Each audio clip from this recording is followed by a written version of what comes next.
سلام، وقت بخیر. دکتر نوری هستم، جراح فک و صورت. راه‌های جایگزین کردن یک دندونی که از دست رفتن چیه؟ اگر یک دندونی از بین رفت چیکار میتونیم بکنیم؟ منظورمون این هست که یک دندانی کشیده شده باشه یا اینکه اصلاً از اول وجود نداشته باشه. نه اینکه یک دندونی در حال حاضر بخشیش یا کل تاج پوسیده شده باشه. وقتی یک دندانی کشیده شده و ما با فضای بیدندانی مواجه هستیم، انتخاب‌های ما این مواردی هست که خدمتون خواهم گفت. در صورتی که فضای بیدندانی بین دو تا دندون محصور باشه و این فضای بزرگی نباشه، بیش از دو دندان نباشه، در اون صورت میشه این دندان‌ها رو با یک بریج به هم دیگه وصل کرد. یعنی میشه یک کلاهکی رو روی دندون جلوتر و یک کلاهکی رو یک دندون عقب‌تر وصل کرد و اینها رو به صورت یک پارچه چند تا دندون متصل به هم ساخت که روی این دو تا دندون میشینن. به این ساختار بریج یا پل میگن و به نسبت درمانی هست که روتین هم هست و یکی از جایگزین هاست.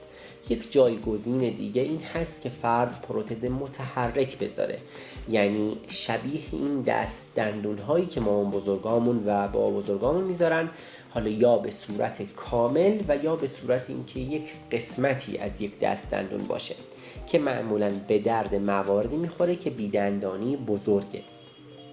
راه حل دیگه کاشت هست، یعنی گذاشتن یک قطعه در داخل استخوان فک و بعد گذاشتن یک روکش روی اون که در واقع درمان ایمپلنت هست. آیا بجز اینها درمان‌های دیگه هم وجود داره؟ در موارد محدود بله.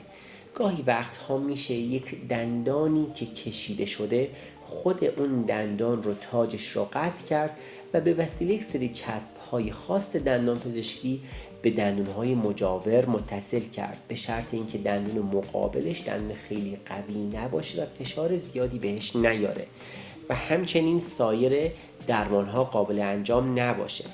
اینها راه‌های در واقع جایگزین کردن یک فضای بیدندانی هستند که به ترتیب اولویت بهترین ایمپلنت هست، چرا که هیچ کاری به دندون‌های مجاور نداره.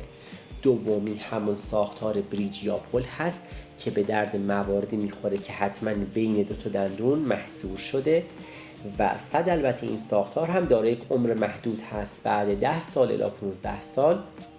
غیر از این که اون خود ساختار از بین میره، اون دندون هایی هم که پایه بودن، یعنی یک دندون این ور و یک دندون اون ور، اونها هم از بین خواهند رفت. و اولویت سوم هم پروتزهای متحرک هستند. اون حالتی که خدمتون گفتم پروتزها اصطلاحاً باندد برای موارد محدود هستن و نمیتونیم به عنوان موارد همیشگی روشون حساب بکنیم.